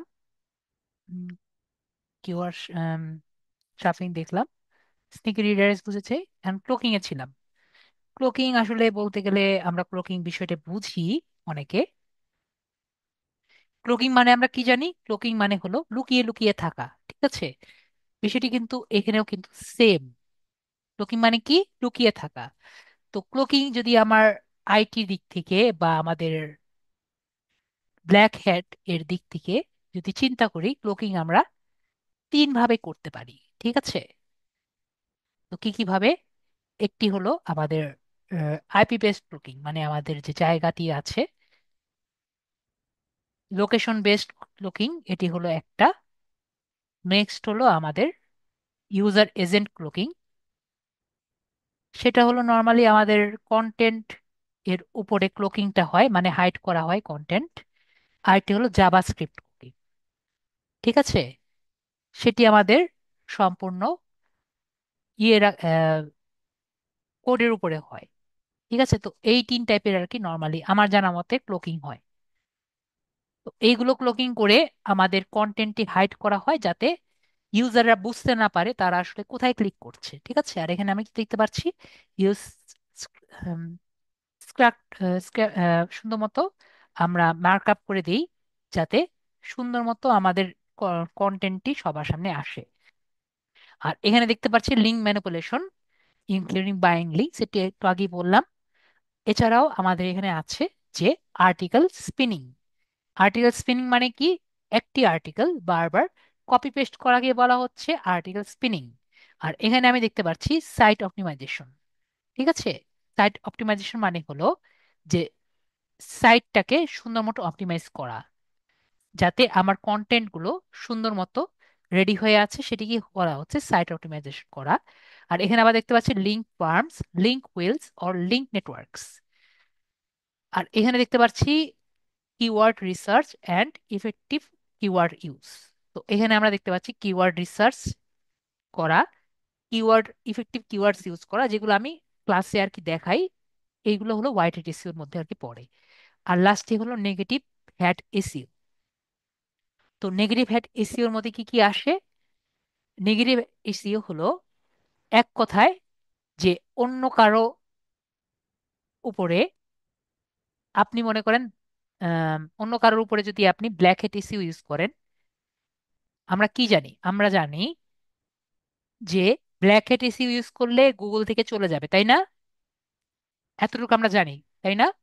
তো আপনি মনে করেন আপনি কাউকে পছন্দ করেন না, তো তার সাইডে যদি ব্ল্যাক হ্যাট ইউজ করেন, তাহলে কি হবে? আমায় কমেন্টে জানান। আপনি মনে করেন একটা সাইটকে পছন্দ করেন না, তার উপরে আপনি ব্ল্যাক হ্যাট টেকনিক্স গুলো ব্যবহার করলেন, তাহলে কি হতে পারে? তাহলে কিন্তু তার সাইটটি চলে যেতে পারে। বুঝতে পেরেছি? তাহলে আমরা কি বুঝলাম? তাহলে আমরা বুঝলাম যে অন্য কোনো সাইটের উপরে আপনি ব্ল্যাক হ্যাট টেকনিক্স গুলো যদি ব্যবহার করেন, সেক্ষেত্রে আমরা কি বলছি? আমরা নেগেটিভ হ্যাট বলছি, ঠিক আছে। এরা তাহলে ভালো মানুষ, আশা করি বুঝতে পারছি। এরা ব্ল্যাক হেড থেকেও আরো ভালো মানুষ, ঠিক আছে। তো নেগেটিভ হেড এসইও হলো একটি ক্ষতিকর প্রক্রিয়া, যেখানে কম্পিটিটরসরা অন্যান্য ওয়েবসাইটের র্যাঙ্কিং নষ্ট করে দেওয়ার জন্য ইললিগাল বা আনএথিক্যাল টেকনিক্স গুলো ব্যবহার করে, ঠিক আছে। এটি মূলত আপনার সাইটের উপরে আক্রমণ করে, যার ফলে গুগলের সার্চ ইঞ্জিন আপনার চোখে আপনার ক্রেডিবিলিটি, আপনার সাইটের ক্রিয়েটিভিলিটি কমে যায় এবং র্যাঙ্কিং নেমে আসে। ঠিক আছে? ধরেন যে দারাজ এবং অ্যামাজনের মধ্যে ঝগড়া হচ্ছে, ঠিক আছে, জাস্ট অ্যামাজন। তো দারাজ আপনাকে বলল যে আপনি অ্যামাজনের উপরে ব্ল্যাক হ্যাট টেকনিক্স ইউজ করেন, তাহলে অ্যামাজন কি হবে আস্তে আস্তে? এটি র্যাঙ্ক ডাউন। ঠিক আছে, বিষয়টি হলো এরকম। ওকে, আমরা তাহলে বুঝতে পারলাম। তাহলে নেগেটিভ হ্যাটের কিছু সাধারণ টেকনিকগুলো কি কি? স্প্যামিং, ব্যাকলিং করা। তাহলে আপনি আগে কি করতেন? একটা ওয়েবসাইটকে উপরে তোলার জন্য স্প্যামিং করতেন। এখন আপনি যেগুলো ওয়েবসাইটের র্যাঙ্কিং খারাপ, সেই সব ওয়েবসাইটে গিয়ে আপনি কি করলেন? এই অ্যামাজনের লিঙ্কটি কপি করলেন। ঠিক আছে?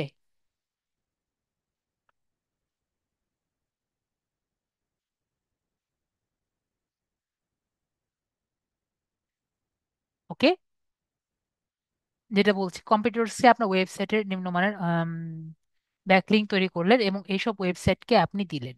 ঠিক আছে, আমাকে 1 মিনিট সময় দেন। তো যেটা বলছিলাম যে গুগলের ইঙ্গিত দিতে পারে। আহ, তো এই ওয়েবসাইটের লিংক কপি করে আপনি অন্যান্য জায়গায় যদি দিয়ে দেন, তাহলে কি বুঝবে? যে আপনার সাইটটির অবস্থা ভালো না, আপনি ব্যাকএট ইউজ করছেন। তারপরে আমরা দিলাম যে কন্টেন্ট স্ক্র্যাপিং।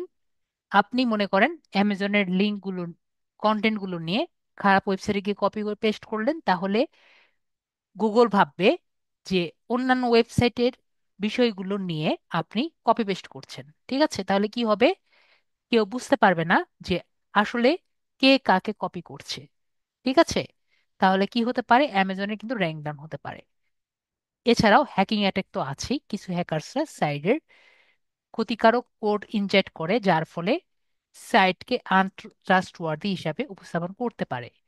এগুলো আর কি আগে ওয়েবসাইট এগুলো খুবই হতো। যেমন একটা ক্ষতিকর ওয়ে হলো XSS attack, cross site scripting attack. এটা আগে অনেক হতো, এখন আর এরকম হয় না। যেসব ওয়েবসাইটের মধ্যে দেখবেন কমেন্ট করা যায়, এসবের মধ্যে আর কি এটি ম্যালিশিয়াস ওয়েবসাইট কোডগুলো দেওয়া যেত। এখন আর এগুলো কেউ করতে পারে না। ঠিক আছে, কারণ অনেকগুলো ব্যবহার করে মিথ্যা রিভিউ বা রেটিং প্রদান। আপনি যদি আপনার কম্পিটিটরসে বিজনেস খারাপ করার জন্য মিথ্যা রিভিউ দিয়ে থাকেন, তাহলে আপনার অনলাইনে ক্রেডিবিলিটি বা র্যাঙ্কিং কিন্তু প্রভাবিত হতে পারে। তো নেগেটিভ এসইও খুবই বিপজ্জনক এবং অশুভ প্রক্রিয়া, এবং বিজনেসের সুনাম নষ্ট করতে পারে, এবং এর বিরুদ্ধে আপনার র্যাঙ্কিং খারাপ হতে পারে। ঠিক আছে, তাহলে আমরা কি বুঝলাম? নেগেটিভ এসইও খুবই গুরুত্বপূর্ণ এবং অশুভ প্রক্রিয়া, যা র্যাঙ্কিংকে খারাপ করে দিতে পারে। তো আমরা কি করব? আমরা যাতে এটি যাতে আর কি আম, এটি ব্যবহার করার ট্রাই করব না আর কি। ঠিক আছে, এটি হলো বিষয়টি। তো নেগেটিভ এসইও আমরা ইউজ করব না, এবং এটি যাতে কেউ ইউজ না করতে পারে সেজন্য আমরা অনেক ধরনের সিকিউরিটি মনিটর করব। ঠিক আছে, তারপরে অন পেজ এসইও। জি, এরপরে হলো on page SEO. On page SEO হলো যে আমরা পেজের মধ্যে যে এসইওটা করব সেটি হলো অন পেজ এসইও। ঠিক আছে, পেজের মধ্যে যে এসইও করব সেটি হলো অন পেজ এসইও। তো অন পেজ এসইও হলো আমার পেজটিকে বেটার করার জন্য যেসব টেকনিক ইউজ করব সেটা হলো অন পেজ এসইও। তো এর মধ্যে কি কি আছে? আমার পেজের মধ্যে আমি কিওয়ার্ডস অপটিমাইজ যদি করি, এগুলো অন পেজে আলাদা ক্লাস আছে। যদি আমি সঠিক কিওয়ার্ড ব্যবহার করি এবং সুন্দর মতো লেখি এবং সুন্দর মতো কন্টেন্টগুলো রেডি করি, তাহলে সেটিকে আমরা কি বলছি? আমরা অন পেজ এসইও কথা বলছি। পরে উচ্চমানের কন্টেন্ট তৈরি, তো এমন কন্টেন্ট ব্যবহার করি যা ইউজারের সমস্যার সমাধান করি, তাহলে সেটার জন্য আমার কন্টেন্ট ব্যবহার করলে সেটাও কিন্তু অন পেজের মধ্যে পড়ে। ইমেজ অপটিমাইজেশন করা, যদি ইমেজের file name, alter text, caption এগুলো সুন্দর মতো লিখি, তাহলে কিন্তু আমাদের সার্চ ইঞ্জিনগুলো বেটার ভাবে কাজ করে। এটি কিরকম? মনে করেন আমি একটা ছবি দিলাম যে ছেলে বল খেলছে। ঠিক আছে, তো এটা যদি আমি সুন্দর মতো, ছেলে যে বল খেলছে, এটা যদি সুন্দর মতো আমি দেই, এটা যদি আমি সুন্দর মতো ক্যাপশনটা সুন্দর মতো এখানে লিখি যে ছেলে বল খেলছে, আর ওখানে অল্টার ট্যাগ নামে একটি অপশন থাকে নর্মালি, না হলে আমরা আহ, যারা এইচটিএমএল শিখেছি তারা এখানে দেখবো অল্টার একটা অ্যাট্রিবিউট আছে, সেখানেও আমরা ব্যবহার করতে পারি যে এ বয় প্লেইং উইথ এ ফুটবল। এরকম যদি আমি লিখে দেই, তাহলে কোনো কারণে যদি আমার ছবিটি দেখানো যায়, এই লেখাটি দেখা যাবে। তো এগুলো দিয়ে আমি যদি বুঝাতে পারি আমার ছবিটি কি, তাহলে এটি কি হবে, এটি কিন্তু এসইও এর জন্য বেটার হবে। আর ইন্টারনাল লিঙ্কিং, আপনার ওয়েবসাইটের বিভিন্ন পৃষ্ঠার লিঙ্ক স্থাপন করা, যাতে আপনার সার্চ ইঞ্জিনকে আরো ওয়েবসাইটের স্ট্রাকচার বুঝতে সাহায্য করে। ঠিক আছে, অন পেজ এসইও মানে কি, আমার পেজের মধ্যে যা যা বেটার কাজ করব সেগুলো হলো অন পেজ এসইও। আমরা ক্লিয়ার? আমি ছোট করে বুঝিয়ে দিচ্ছি, আমাদের সময় খুব কম। বিষয়টি ক্লিয়ার? অন পেজ এসইও মানে কি, পেজের মধ্যে যেগুলো কাজ করব সেগুলো হলো অন পেজ এসইও। ওকে, আমরা ওকে। তারপর হলো টেকনিক্যাল এসইও। টেকনিক্যাল এসইও কি, যদি টেকনিক্যাল নলেজ আমাদের থাকে তাহলে সেটা হলো টেকনিক্যাল এসইও। টেকনিক্যাল এসইওর মধ্যে কি কি পড়ে, আপনার ওয়েবসাইটের টেকনিক্যাল দিকগুলো উন্নত করা, যাতে সার্চ ইঞ্জিন সহজে এবং কার্যকরভাবে আপনার সাইটগুলো ক্রল করতে পারে এবং ইন্ডেক্স করতে পারে। এর মধ্যে কি কি অন্তর্ভুক্ত আছে, যেমন সাইট স্পিড অপটিমাইজেশন, আপনার ওয়েবসাইটের লোডিং টাইম কমানো যাতে ইউজার দ্রুত সাইটটি দেখতে পারে। মোবাইল ফ্রেন্ডলিনেস, যাতে আপনার সাইটটি মোবাইল ডিভাইসে সুসংহতভাবে নিশ্চিত করে।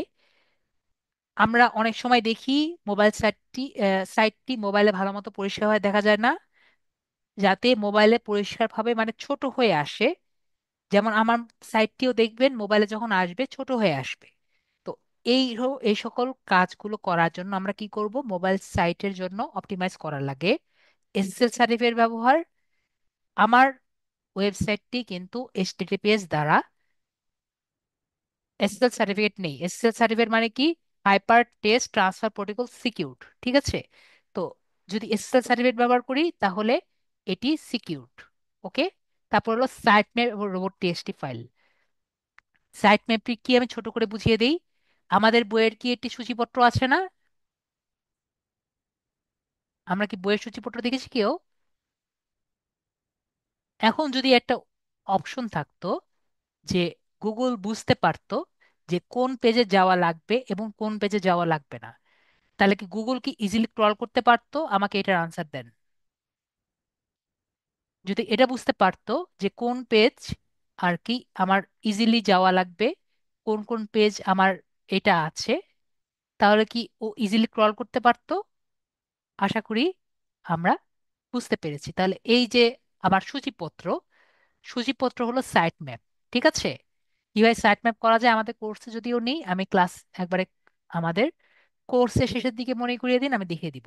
আর রোবট টিএক্সটি ফাইল কি, মনে করেন আপনি এটি সাইট নিয়ে কাজ করছেন বা সাইটের অপটিমাইজেশন করছেন বা সাইটটি বানাচ্ছেন, তাহলে সেই সাইটটি কি এখন যদি ক্রল করে আপনার জন্য বেটার নাকি খারাপ বলেন তো? মাত্র সাইটটি বানাচ্ছেন, সেই সাইটটি যদি এখন সে ক্রল করে তাহলে আপনার জন্য ভালো।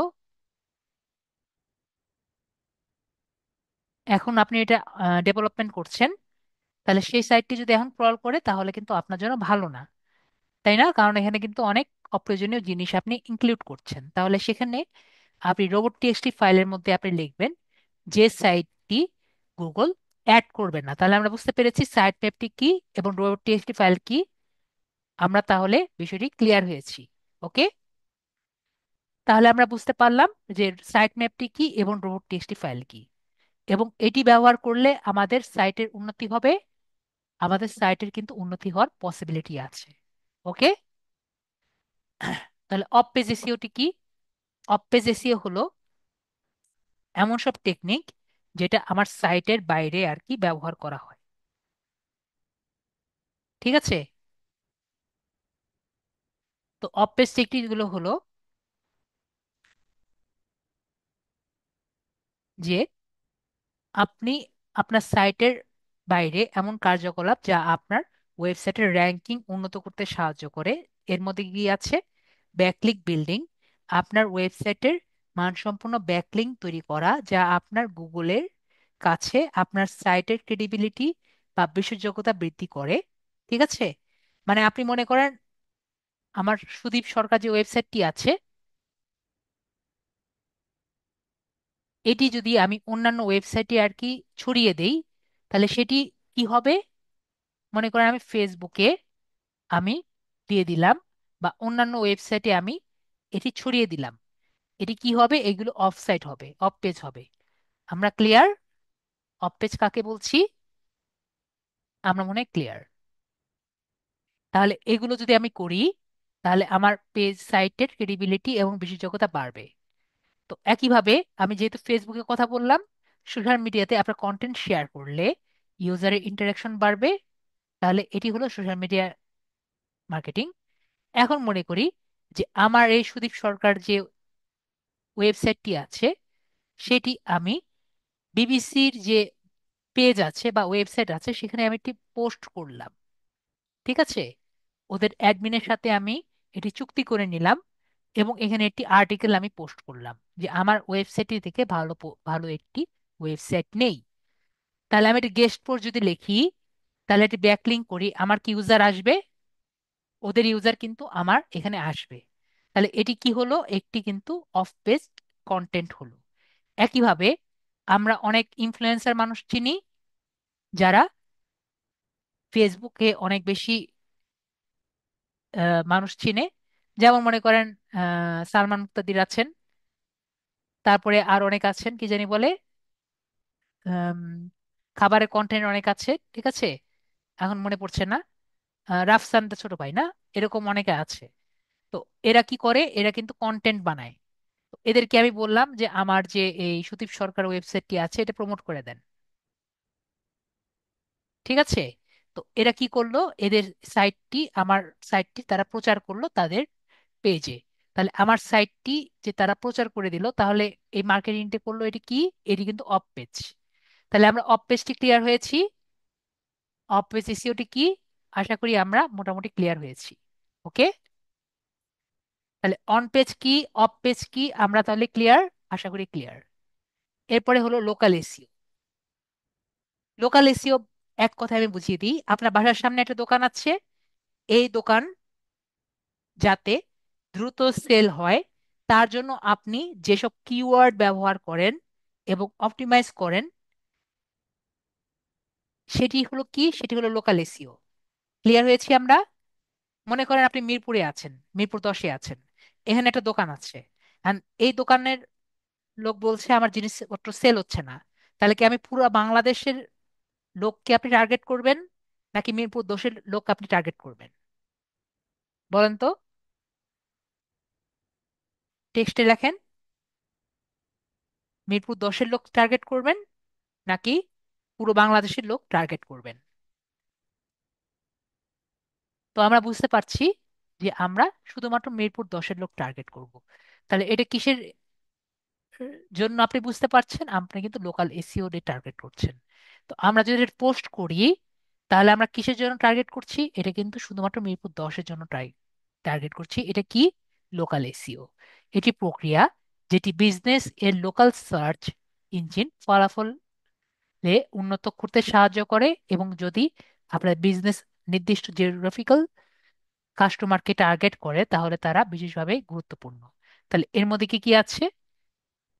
গুগলের বিজনেস অপটিমাইজেশন, গুগলের বিজনেস, আমরা যে, আমি ক্লাসে আপনাদের দেখিয়েছি নাকি দেখিনি আমার মনে নেই, আপনাদের মনে হয় দেখানো হয়নি।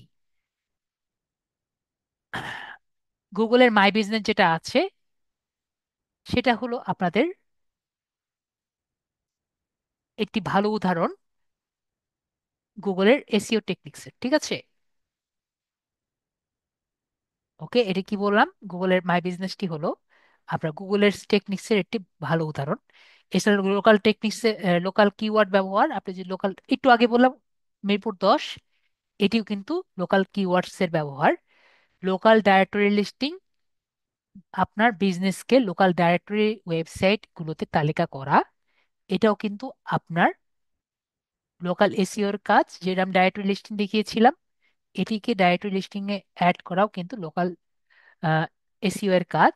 এবং রিভিউ এন্ড রেটিং সংগ্রহ করা, তো আপনার কাস্টমারদের পজিটিভ রিভিউ এবং রেটিং সংগ্রহ করাও কিন্তু আপনার লোকাল এসইও এর কাজ। ওকে, তো আমরা মোটামুটি সবাই বুঝতে পেরেছি বিজনেস কি, বিজনেস ওয়েবসাইট তৈরি করা। তো এগুলো আমাদের পরে, আমরা আগে আপাতত এতটুকু বুঝি। এখন আমার আপাতত, আপনাদের কি ইন্টারেস্ট আছে এই নিয়ে? বেশি ইন্টারেস্ট না থাকলে আমি আপাতত এগুলো নিয়ে এক্সট্রা কিছু আর দেখাবো না, এতটুকুই আমাদের থাক না। এইও যেহেতু আমাদের কোর্সে নেই, আমরা আপাতত স্কিপ করি। ঠিক আছে? ওকে, যেহেতু আমাদের কোর্সে নেই, তো আমরা স্কিপ করি।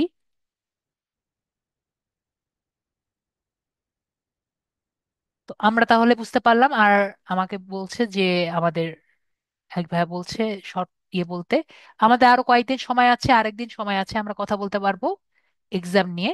আর আমরা একটু ক্লাস যদি দেখি তাহলে আমাদের আরো বেশি ইজি হবে। ঠিক আছে? তো আমাদের এখন আপাতত যতটুকু আছে, হোমওয়ার্ক থাকবে কি, হোমওয়ার্ক হলো ভালো মতো পড়েন বিষয়গুলো। ঠিক আছে? এগুলো থেকে কিন্তু আমাদের এক্সাম আসবে। এক্সাম থেকে কিন্তু আজকের টপিক এবং নেক্সট ক্লাস, এগুলো থেকে কিন্তু বেশি আসবে। ঠিক আছে? খুবই হার্ড কোশ্চেন হবে না, কিন্তু এই দুটো থেকে কিন্তু বেশি কোশ্চেন আসবে। ঠিক আছে? আর আগেগুলো থেকে তো আসবেই। তো সবাই ভালো থাকবেন। ওকে, আমি তাহলে এখন আসি। আর কারো কোনো কোশ্চেন আছে?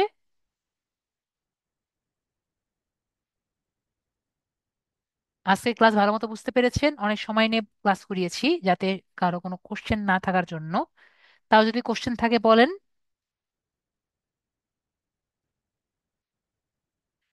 আশা করি কারো কোনো কোশ্চেন নেই। তো আমরা এতটুকু দেখেই বুঝতে পারলাম যে এসইও কিন্তু অনেক ব্রড জিনিস। ঠিক আছে? তো এগুলো কিন্তু জাস্ট একটা টিপ অফ দ্য আইসবার্গ। ঠিক আছে? মানে আইসের একবারে শীর্ষের শীর্ষের একটি মাত্র কোণা। ওকে, এসইও কিন্তু অনেক ব্রড বিষয়। তো আমরা তাহলে আপাতত এতটুকুই থাকলো। আমাদের নেক্সট ক্লাসে আমরা আরো অনেক অনেক ডিটেলস পড়বো। ঠিক আছে? তো আজকে থিওরিটিক্যাল ক্লাস ছিল, আশা করি ভালো লেগেছে। নেক্সট ক্লাসে আবার আমরা আরো কিছু পড়বো। অবশ্যই আরো বেশি দেখতে চাইলে অবশ্যই নেটে সার্চ দিবেন। সবাই ভালো থাকবেন, আজকের জন্য এটুকুই। Good night.